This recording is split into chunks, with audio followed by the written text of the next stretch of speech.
Hello guys, welcome to my vlog. Karong takna mga guys atong bungkagon. Ang atong ligid. Kay gikinahanglan na siya ilis mga guys kay ang ligid man gud mga guys pag magpatong nag 4 years kinahanglan ilisdan na. Ikaduha dakop na siya. O ubanay ko ninyo mga guys sa pagbungkag ani. Ato ning ilisdan tanan para walay aberya sa biyahe unya ikaduha kumpiyansado ta sa atong biyahe.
Oh, boy.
50.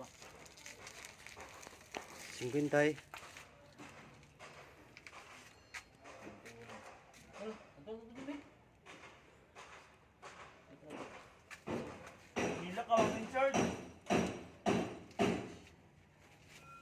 Og mao ni siya guys ang giilis nato nga ligid.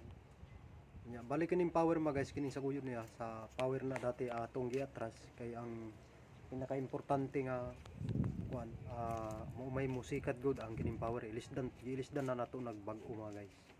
Mao nga gikinahanglan na siya bag-o diha para po nindot